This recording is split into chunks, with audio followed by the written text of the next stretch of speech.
দূর দূর, হঠাৎ করে কেন যে এত চুল ঝরছে বুঝতেই পারছি না। কতদিন হয়ে গেল চুল ওঠা আর থামছেই না।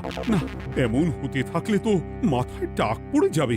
না না না, আজ রাজবৈদ্যের কাছে পরামর্শ নিতে হবে। কি ব্যাপার মহারাজ, আজ আপনাকে এমন চিন্তিত দেখাচ্ছে কেন? জীবনে বড় দুঃখ গোপাল, মন মেজাজ একদম ভালো নেই। সে কি, কি হয়েছে মহারাজ?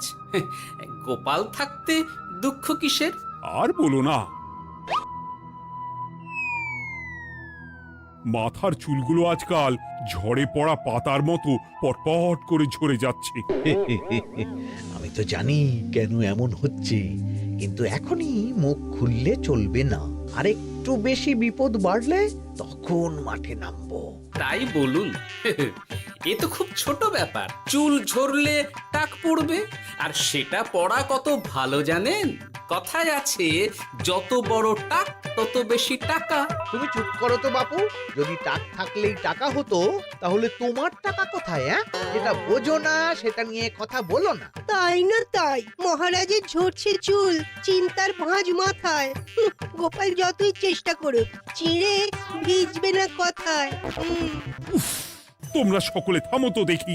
ও রাজবৈদ্য, তুমি এর কিছু উপায় বলো। আগে মহারাজ, অনেক সময় দেহে ওই লৌহের পরিমাণ কমে গেলে এমন চুল ঝরে।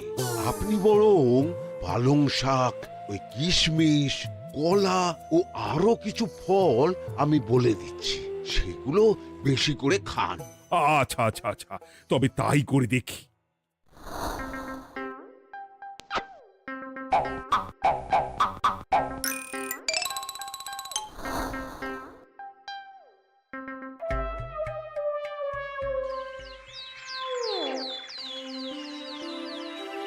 ও রাজবৈদ্য, তোমার কথা মতো শাক পাতা ফলমূল সবই তো খেলাম, চুল ঝরা বন্ধ তো হলোই না।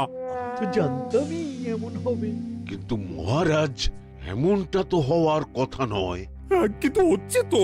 আরে আমার সাধের চুল, কোথায় চলে গেলি সব? এর জন্য তুমি দায়ী, তুমি এর জন্য শাস্তি পাবে বৈদ্য। আমাকে আমাকে ক্ষমা করে দিন মহারাজ, এমনটা হবে এ তো আমি ভাবতেই পারিনি। কিছু মনে করবেন না মহারাজ, ছোট মুখে বড় কথা বলছি, কিন্তু সত্যি এখানে রাজবৈদ্যর কোনো দোষ নেই। ওকে শাস্তি দেওয়াটা ঠিক হবে না মহারাজ। দেখেছেন মহারাজ, গোপালের সাহসটা দেখেছেন? আপনার মুখের উপর কথা বলছে। তা বলি, তুমি যখন এতই বোঝো, তাহলে নিজেই একটা আস্ত লোহা খেয়ে দেখো না, তোমার মাথায় চুল গজাচ্ছে কিনা। ঠিকই আছে, এসব মূর্খের মতো কথা কেবল আপনার থেকেই আশা করা যায় মন্ত্রী মশাই। মহারাজ, আপনি বিচক্ষণ মানুষ, আমার শুধু অনুরোধ, আরেকবার ভেবে দেখবেন। ঠিক আছে, রাজবৈদ্যকে আমি শাস্তি দেব না, কিন্তু সকলের জন্য আমার একটা ঘোষণা আছে। কি ঘোষণা? আমার এই কঠিন সমস্যা যে দূর করে দিতে পারবে, তাকে আমি বিশেষ পুরস্কারে ভূষিত করব। এই তো পেয়েছি, এই সুযোগ কোনোভাবেই হাতছাড়া করা চলবে না। এবারের সমস্যাটা সত্যি বেশ কঠিন। কি করলে যে মহারাজের চুল পড়া বন্ধ হবে সেই উপায় মাথাতেই আসছে না। হঠাৎ করে কেন যে এমন হলো কে জানে।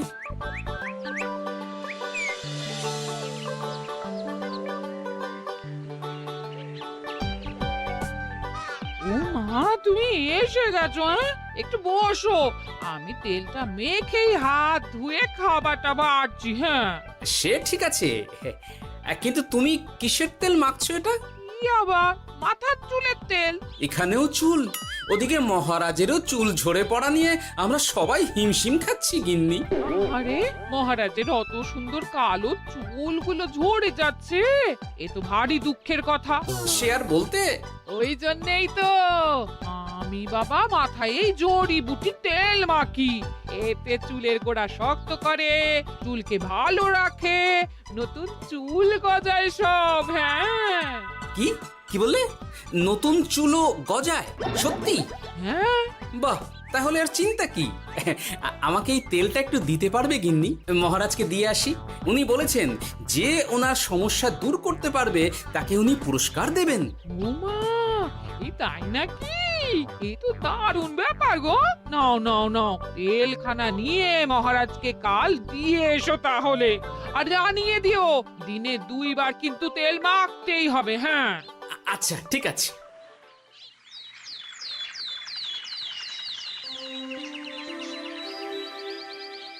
কোনো উপায় খুঁজে পেলে তোমরা? আগে মহারাজ, আমি আপনার জন্য নকল চুল বানিয়ে এনেছি। যতদিন আপনার চুল পড়া বন্ধ না হচ্ছে ততদিন আপনি এটা পরে ব্যবহার করতে পারেন। সে তো বুঝলাম, কিন্তু নকল চুল তো আর আসল চুলে জায়গা নিতে পারবে না বিজ্ঞানী। আসল চুলের কথা ভেবে আমি আপনার জন্য কেশুত্তে পাতা এনেছি মহারাজ। আচ্ছা বেশ। তা গোপাল, খুব তো আগের দিন বকবক করছিলে, তুমি কি এনেছো শুনি? সেটা যথাসময়ে দেখতে পেয়ে যাবেন মন্ত্রী মশাই। এটা জড়িবুটি তেল মহারাজ। আমি এটা আপনার জন্য এনেছি। এতে নতুন চুল গজায় আর চুলের স্বাস্থ্যও ভালো হয়। আমার গিন্নিও ব্যবহার করে এটি, তবে দিনে 2 বার করে মাখতে হবে, তাহলেই ভালো ফল পাবেন মহারাজ। বাবা, তাহলে তুমি কেন মাখো না? আচ্ছা, আপনার সমস্যাটা ঠিক কোথায় বলুন তো মন্ত্রী মশাই? মহারাজের জন্য কিছু আনলেও কথা শোনান, না আনলেও কথা শোনান। সত্যি তো মন্ত্রী, কেন তুমি সব সময় গোপালের পিছনে পড়ে থাকো বলো তো? এরা তো তাও সবাই কিছু না কিছু আমার কথা চিন্তা করে এনেছে, তুমি তো সেটাও করনি। না আসলে মহারাজ, আমিও ভাবছিলাম আপনার কথা, কিন্তু থাক, বুঝেছি। আহ, দারুণ। তেলের গন্ধটাও খুব সুন্দর। গোপাল, তোমায় অনেক ধন্যবাদ। আশা করছি ব্যবহার করলে খুব ভালো ফল দেবে। একদম দেবেই মহারাজ। দূর বাবা, ভেবেছিলাম এক হলো আর এক। কোথা দিয়ে যে গোপালটা মাঝখান দিয়ে এসে নাক গলিয়ে ঢুকে পড়ে, খুব শক্ত পুরস্কার নেওয়ার। দেখাচ্ছি মজা।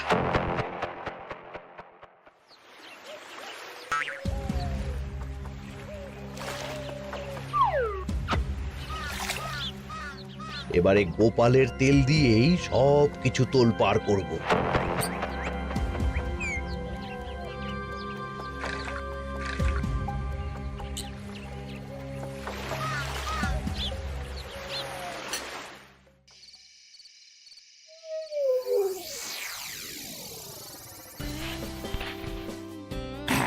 ব্যাস, হয়ে গেল 2 বার মাখা। গোপাল বলেছিল এতেই ভালো ফল পাব, কিন্তু এখন মাখার পর মাথাটা কেমন জ্বালা জ্বালা করছে মনে হচ্ছে। হয়তো নতুন চুল গজাবে বলে এমন হচ্ছে। কাল সকালে বোঝা যাবে। এতক্ষণে বোধহয় ছোট ছোট চুল গজিয়েই গেছে। কি এটা চুল গজানোর তেল ছিল নাকি পড়ে যাওয়ার? হে ভগবান, যেটুকু বাকি ছিল সেটাও ঝরে পড়ে টাক পড়েই গেল। হ্যাঁ, গোপালই হলো যত নষ্টের গোড়া। আজ আসুক সভায়।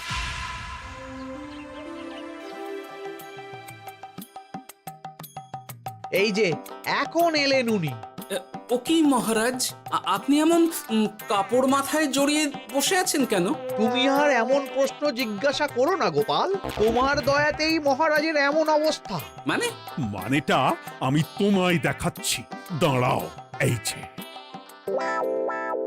গোপালের দেওয়া তেল মেখেই আমার এমন হয়েছে, আর তার জন্য আমি তোমাকে কোনোদিনও ক্ষমা করব না গোপাল। বিশ্বাস করুন মহারাজ, আমার গিন্নিও মাখে এই তেল, কিন্তু এমন কিছু তো এখনো পর্যন্ত ঘটেনি। আমি আর কিচ্ছু শুনতে চাই না। আমার মাথা ভর্তি চুল আমি ফেরত চাই। যতদিন না আমার মাথার সব চুল ফিরে আসছে ততদিন আমি তোমার মুখও দেখতে চাই না। মহারাজ, আপনার কোনো চিন্তা নেই, আমি তো আছি।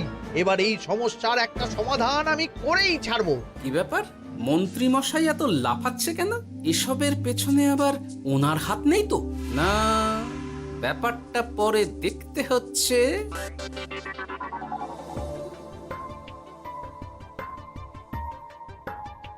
আমি বলি কি মহারাজ, এই সময়টা বরং আপনি নকল চুলটা মানে মানে পরচুলা ব্যবহার করুন। হ্যাঁ, অগত্যা, কিছু তো একটা গন্ডগোল আছেই। গিন্নিও তো রোজ মাথায় তেল মাখে, কই এমন তো হয় না। মন্ত্রী যদি কিছু করেও থাকে তাহলেও হাতে নাতে ধরবো কিভাবে? ও কি গো গোপাল দাদু, এখন এই সময় তুমি রাজসভা ছেড়ে এখানে? তোদের দাদু আর রাজসভায় যাবে না রে? কি বলছো গো? কেন? আর কেন, বিনা দোষে এমন শাস্তি। তোমায় শাস্তি দিয়েছে, তুমি শুধু বলো কে তোমার সাথে কি করেছে, বাকিটা আমরা বুঝে নিচ্ছি। আচ্ছা বলছি, কৃষ্ণনগরের মন্ত্রী মশাইয়ের বাড়িটা কোন দিকে একটু বলতে পারবেন? কৃষ্ণনগরে নতুন নাকি? আগে তো আপনাকে কখনো দেখেছি বলে মনে পড়ছে না। হ্যাঁ, আমি এখানে থাকি না, আমি এখানে আমার কাজে এসেছি, তাই মন্ত্রী মশাইয়ের বাড়ির ঠিকানাটা যদি একটু বলে দেন। নিশ্চয়ই, এ পথ দিয়ে সোজা চলে যান, তারপর কিছুটা ডান দিকে গেলেই পেয়ে যাবেন। আচ্ছা, অনেক ধন্যবাদ। ভিন গাঁয়ের লোক মন্ত্রী মশাইয়ের বাড়িতে? ব্যাপারটা বেশ সন্দেহজনক লাগছে।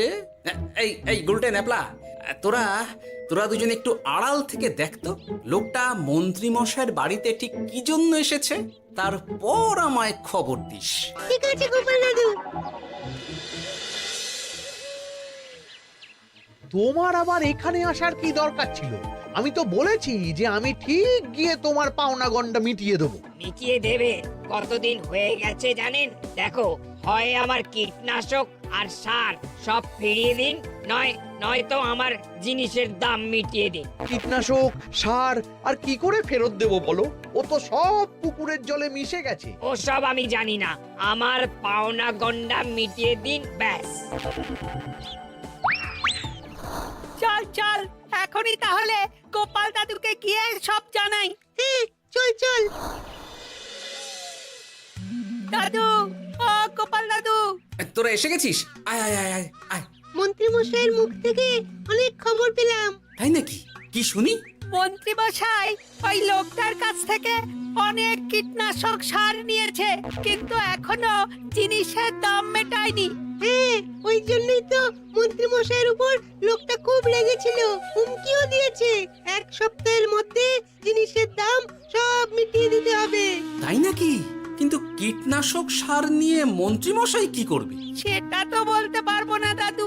তবে হ্যাঁ, মন্ত্রী মশাই ওই লোকটাকে বলছিল যে ওই সব কীটনাশক সার পুকুরের জলে মিশে গেছে। কি বললি? পুকুরের জলে? আচ্ছা, এবার দুয়ে দুয়ে 4 করা গেল। অনেক ধন্যবাদ রে তোদের। বল বল, তোরা কি খাবি? কিচ্ছু লাগবে না গোপাল দাদু, তবে ভোলা বয়ের আর মিষ্টি খাওয়ালে। আচ্ছা আচ্ছা। কি করে যে মহারাজকে আসল ব্যাপারটা বোঝাই, কিছু তো একটা উপায় বের করতেই হবে। তা বলি বাবা, রাজসভায় যেতে হবে না বলে কি সারাদিন এইভাবেই শয়নে শয়নে দিন কাটাবেন বাবা? হ্যাঁ, উপায় পেয়ে গেছি। বুঝলে গিন্নি, আমাকে একটা জায়গায় যেতে হবে, বুঝলে? তারপর ওখানে যদি কাজ হয় তাহলে আগামীকাল রাজসভায় আমি যাব। কিন্তু তুমি যে বলেছিলে তোমার এখন ছুটি। হ্যাঁ, কি আর করি বলো, গুরুত্বপূর্ণ একটা কাজ, তাই যেতেই হবে। আচ্ছা যাও। ওই গো বিজ্ঞানী, আরে গোপাল যে, বলো।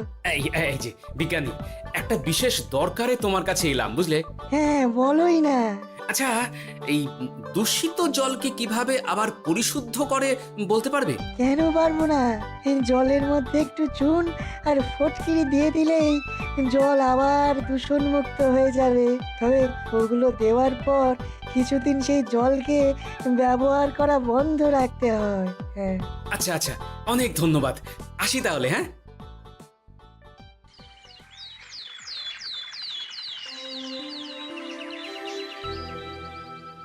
ছায়া পড়েছে, ছায়া পড়েছে। আমি বেশ বুঝতে পারছি তার ছায়া পড়েছে এখানে। কার ছায়া পড়েছে? আজকাল তোর মাথা থেকে অনেক চুল ঝরে পড়ছে, তাই না? আগে হ্যাঁ সাধু বাবা, আপনি একদম ঠিক কথা বলেছেন। ও বাবা, এই আবার কোথা থেকে উদয় হলো? আরে আমি একা গিয়ে সেই স্নানের পুকুর পরিদর্শন করতে চাই। যথা আজ্ঞা বাবা।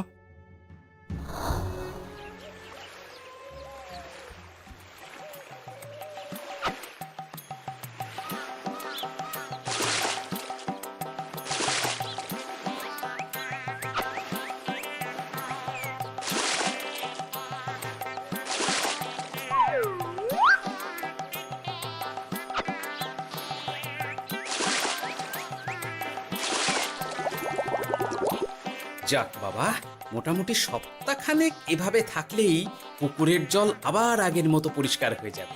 এবার শুধু মহারাজকে একটু বুঝিয়ে বললেই হয়ে যাবে।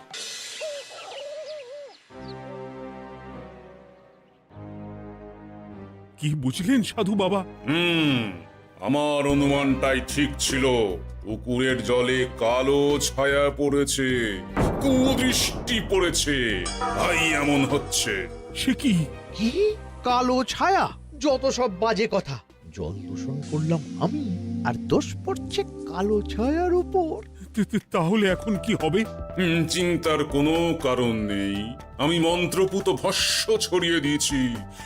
1 সপ্তাহ ওই পুকুরের জল স্পর্শ তো দূর, পুকুরের কাছেও যাওয়া নিষেধ। তাহলে আমার মোহরের কি হবে? যথা আজ্ঞা সাধু বাবা। ও কি, তাহলে মহারাজ এতদিন স্নান করবেন কোথায়? সে কথা কাউকে চিন্তা করতে হবে না। মহারাজের ওপরে কালো ছায়া পড়া জল পড়েছে, তাই আগে সেটা শোধন করতে হবে। আমাকে তাহলে কি করতে হবে সাধু বাবা? আমার শিষ্য গোপাল আমাকে আগেই এই বিষয় জানিয়েছিল। আমি তার হাত দিয়েই তোর স্নানের জল পাঠিয়ে দেব। তাই আগামী 1 সপ্তাহ সেই জল দিয়েই তোকে স্নান করতে হবে। কি গোপাল? দেখছো তো মন্ত্রী, গোপাল আমাকে কত ভালোবাসে। আমি ওকে কত কথা শোনালাম, কিন্তু না না না না, কাল থেকেই আমি আবার গোপালকে রাজসভায় ডেকে আনবো। আমি আসছি, আমার কাজ হয়ে গেছে। আর হ্যাঁ, তোর স্নানের পুকুরের চারিদিকে প্রহরীর বন্দোবস্ত কর। কাক পক্ষীও যেন ওখানে প্রবেশ করতে না পারে। আচ্ছা বাবা, আচ্ছা।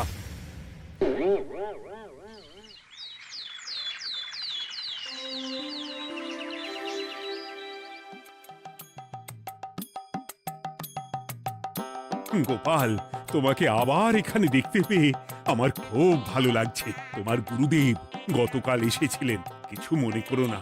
না বুঝেই তোমাকে অনেক কথা শুনিয়েছি। না মহারাজ, আমি জানি আপনি আমাকে খুব ভালোবাসেন, তাই আমি কিছু মনে করিনি মহারাজ। এই নিন, আমি আপনার স্নানের জল এনেছি। হ্যাঁ হ্যাঁ হ্যাঁ, দাও দাও দাও।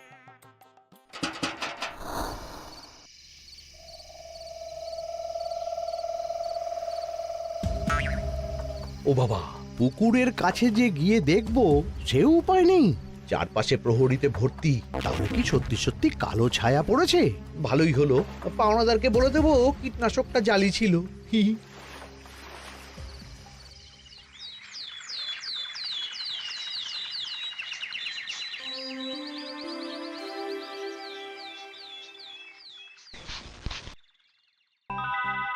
এই তো আমার সেই পুরনো কালো চুলগুলো আবার ফিরে এসেছে। আহা, কি যে আনন্দ হচ্ছে দেখে। আজ 1 সপ্তাহ সম্পূর্ণ হলো। গোপালের জন্য আমার স্নানের পুকুর থেকে কালো ছায়া দূর হয়েছে। আমাকে এই সমস্যা থেকে দূর করার জন্য আমি গোপালকে 100টি মোহর উপহার দিতে চাই। ধন্যবাদ মহারাজ। দূর, আমার আর ভালো লাগে না। সব সময় গোপালই মোহর পায়, এটা তো আমার পাওয়ার কথা ছিল। এদিকে আজকে পাওনাদারও আসবে।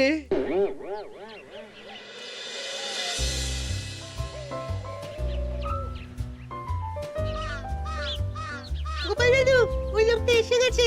আচ্ছা, আসছি। এটা তো মন্ত্রীর বাড়ির দিকে রাস্তা। আমরা তাহলে এদিকে কেন যাচ্ছি গোপাল? আপনার পুকুরের আসল রহস্যটা কি সেটা আপনি জানবেন না মহারাজ? মানে নিজের চোখেই দেখুন, তাহলে বুঝতে পারবেন। আর একটু সময় দাও আমায় ভাই, এমনিতেও তোমার কীটনাশক কোনো কাজের নয়। কি এখন এসব কথা? আর একদিনও সময় দিতে পারছি না। একটু বোঝো, একটু। সব আমি মহারাজের পুকুরের জলে মিশিয়ে দিয়েছি। মন্ত্রী, তুমি তাহলে সেই কালো ছায়া? মহারাজ, আপনার পর্দা ফাঁস হয়ে গেছে মন্ত্রী মশাই। তুমি তাহলে সবটা জানতে? একদম প্রথম থেকে। রে, খুব জোর ফেঁসেছি। এদিকে পাওনা আর ওদিকে মহারাজ, এখান থেকে কেটে পড়তে হবে। গন্ডগোল করে আবার পালানো হচ্ছে তবে রে। বলো, কেন করেছিলে? মহারাজ, আমি ভেবেছিলাম আপনার সব চুল উঠে গেলে আমি আপনার কাছ থেকে চুল গজানোর ওষুধ দেওয়ার নামে অনেক টাকা লুটবো। কিন্তু সেই ভাবনা ভাবনাই থেকে গেল, সেগুড়ে যে বালি হয়ে গেল। ভাবা যায় চুলের জন্য চুলোচুলি, হ্যাঁ? হাসির রাজা, জ্ঞানের রাজা, রসিক রাজা।